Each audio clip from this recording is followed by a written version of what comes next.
ప్రస్తుతం మనతో పాటు Rangareddy regional manager Srilatha madam గారు ఉన్నారు. వారిని అడిగి మరిన్ని విషయాలు తెలుసుకుందాం. దసరాకి బతుకమ్మ పండుగ వస్తున్న నేపథ్యంలో ఎలాంటి ఏర్పాట్లు ఆర్టీసీ చేసింది, మేడం అడిగి మరిన్ని విషయాలు తెలుసుకునే ప్రయత్నించారు. మేడం నమస్తే అండి. రాబోయే బతుకమ్మ కావచ్చు, దసరా పండుగ కావచ్చు, ఈ రెండు ఫెస్టివల్స్కి తెలంగాణ ప్రభుత్వం తరపున తెలంగాణ ఆర్టీసీ ఎటువంటి ఏర్పాట్లు చేసింది? ఎప్పట్లానే మనము దసరా అనేది తెలంగాణలో అతి పెద్ద పండుగ కాబట్టి చాలామంది సొంత ఊర్లకి తరలి వెళ్తారని ఊహిస్తున్నాము. దానికి అనుగుణంగా మేము ఏర్పాట్లు చేసుకున్నాము.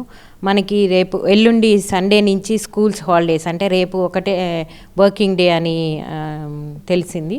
సో ఎల్లుండి నుంచి హాలిడేస్ కాబట్టి రేపు ఈవినింగ్ అంటే 20th ఈవినింగ్ ఎక్కువ మూమెంట్ ఉంటుంది అనుకుంటున్నాం. దానికి అనుగుణంగా అడిషనల్ బస్సెస్ నడపడానికి ప్లాన్ చేసుకున్నాం. అలాగే మేము మళ్ళీ 26th నుంచి విపరీతమైన రద్దీ ఊహిస్తున్నామండి. మనకి ఈసారి 2 అక్టోబర్న వచ్చింది దసరా, గాంధీ జయంతి రోజు. సో 26th నుంచి మూమెంట్ ఉంటుంది. అప్పటి నుంచి కంటిన్యూస్గా అడిషనల్ బస్సెస్ ఆపరేట్ చేయడానికి ప్లాన్ చేసుకున్నాము. సో మనకి రెగ్యులర్ సర్వీసెస్ సరిపోవు కాబట్టి ఇప్పుడు సిటీలో తిరిగే మెట్రో డీలక్స్ బస్సులు ఇట్లాంటివన్నీ కూడా మనము ఇక్కడి నుంచి హనుమకొండ కానీ, ఇక్కడి నుంచి కరీంనగర్, నిజామాబాద్, ఇటు నల్గొండ, మిర్యాలగూడ ఇట్లా పంపించడం జరుగుతుంది. ఇంతకుముందు కంటే కొంచెం వెసులుబాటు వచ్చింది, ఎందుకంటే అదనంగా మనకి ఎలక్ట్రిక్ బస్సెస్ వచ్చి చేరాయి. సో ఆ ఎలక్ట్రిక్ బస్సెస్ కూడా అదనంగా ఉండటం వల్ల మనకి ఈసారి అంత ఒత్తిడి ఉండకపోవచ్చు అనుకుంటున్నాము. ఎనీహౌ ప్రతిరోజు అంటే డిమాండ్ని బట్టి బస్సెస్ పూల్ చేసి ఆపరేట్ చేసుకోవడానికి అన్ని రకాలుగా సిద్ధంగా ఉన్నామండి. ఈ పెంచిన ఛార్జెస్ ఏవైతే ఉన్నాయో 50% వరకు పెరుగుతున్నాయని చెప్పేసి సూచించడం జరిగింది. ఏ తారీఖులలో ఈ పెంచిన ఛార్జీలు ఉండే అవకాశం ఉంటుంది ప్రయాణికులకు? ఇప్పుడు 27వ తారీఖు నుంచి 1st వరకు అండి, అంటే ఎక్కువ రద్దీ ఉంటుందని.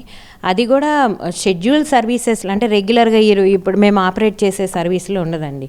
ఏదైతే అదనంగా నడపాలో వాటిల్లోనే అదనపు ఛార్జెస్ ఉంటాయి. అంటే వెళ్ళేటప్పుడు ఇప్పుడు పండగ జరుపుకోవడానికి ఊళ్ళకి వెళ్ళేటప్పుడు మొత్తం ఫుల్గా వెళ్తాయి బస్సులు. వచ్చేటప్పుడు అసలు చాలా బస్సెస్లో 0 ప్యాసింజర్స్తో వస్తాయి వెనక్కి.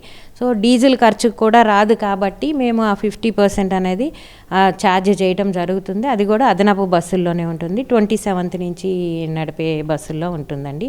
రేపు 20th దాంట్లో కూడా ఉంటుంది, 20th నైట్. ఈ పెరిగిన బస్సులలో మహిళలకు ఫ్రీ ఛార్జెస్ అని ఇప్పుడు కొనసాగుతుంది. ఈ ప్రత్యేక తేదీల్లో మహిళలకు ఫ్రీగా ఉంటుందా, వాళ్ళు కూడా పే చేయాల్సి ఉంటుంది ఒకవేళ ఆ బస్సుల్లో వెళ్తే మాత్రం? అది ఇప్పుడు మహాలక్ష్మి బస్సులు అంటే పల్లె వెలుగు బస్సులు, ఎక్స్ప్రెస్ బస్సుల్లో ఈ మహాలక్ష్మి పథకం అప్లికబుల్ అండి. సో ఆ బస్సులు ఎక్స్ట్రా బస్సెస్ దాంట్లో అడిషనల్ బస్సుల్లో 1.5 ఫేర్ ఉంటుంది, కానీ మహిళలకు మటుకు ఫ్రీనే ఉంటుంది. మహిళలకి మేము 0 టికెట్సే ఇస్తాము, దాంట్లో మహిళలకి ఫ్రీనే. దాంట్లో జర్నీ చేసే జెంట్స్ మటుకు 1.5 ఫేర్ అడిషనల్ బస్సుల్లో పే చేయాల్సి ఉంటుంది. ఓకే, అంటే మహిళలకి ఈ పెంచిన ఎక్స్ట్రా సర్వీసెస్లో కావచ్చు, ఆ ప్రత్యేక డేట్లో కావచ్చు, వాళ్ళకు మాత్రం పథకం మాత్రం వర్తిస్తుందంటారు. ఇక వెళ్ళే ప్రయాణికులకు అయితే ఎటువంటి సౌకర్యాలు ఇస్తున్నారు? ఆ స్టాపుల్లో కావచ్చు ఎలాంటి సౌకర్యాలు ఏర్పడిస్తుంది? ఇప్పుడు మనము ఈ సిటీలో విపరీతమైన ట్రాఫిక్ రద్దీ వల్ల మనకి ప్రయాణికులందరూ సిటీ అవుట్స్కట్స్ అంటే ఇప్పుడు Uppal cross roads, LB Nagar, Aramghar ఇక్కడి నుంచే ట్రావెల్ చేయడానికి ఇష్టపడుతున్నారు. ఇమ్లీబంద్ దాకా ఎవరు రావట్లేదండి. సో మేము ఎప్పట్లాగానే ఈ Uppal cross roads, LB Nagar, ఆరాంఘర్లో మనకి షెల్టర్స్ లాంటివి వేయటము, షామియానాలు వేయటము, అక్కడ డ్రింకింగ్ వాటర్ ఫెసిలిటీ పెట్టడం జరుగుతుంది. సీటింగ్ అరేంజ్మెంట్స్ అట్లాంటివన్నీ కూడా చేస్తామండి. మా ఆఫీసర్స్, సూపర్వైజర్స్ 24 hours షిఫ్ట్స్లో డ్యూటీస్ వేసుకుంటాము. అక్కడ మేము మానిటర్ చేస్తుంటామండి. ఈ రద్దీ ఉన్న రోజులన్నింటిలో కూడా లాస్ట్ ప్యాసింజర్ బోర్డు చేసేంత వరకు మా వాళ్ళు అవైలబుల్గా ఉంటారు. ఎంక్వైరీ కౌంటర్స్ 24/7 ఆపరేట్ చేస్తాము.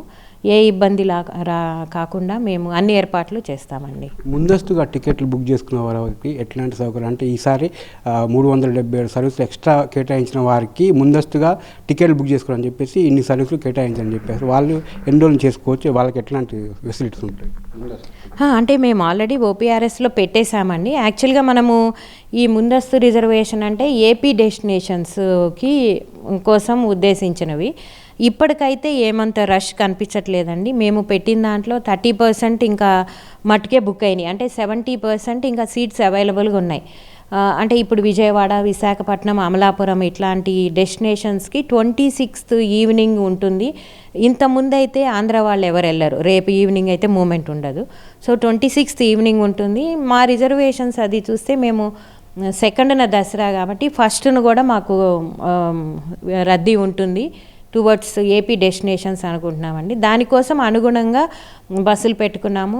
అక్కడికి అంటే ఏపీ డెస్టినేషన్స్ అక్కడికి వెళ్ళటానికి జనరల్గా super luxury and AC services prefer చేస్తుంటారు. ఆ బస్సుల్ని అదనంగా నడపడానికి అరేంజ్మెంట్స్ చేసుకున్నామండి. ఇది మేము శ్రీరథం సందర్భం దసరాకు అలాగే బతుకమ్మ పండుగకు టీజీఆర్టీసీ నుంచి తమ ఏర్పాటు చేసినటువంటి సౌకర్యాల గురించి చెప్పడం జరిగింది. Cameraman Srikanth, Rajasekharachari, Metro TV, Hyderabad.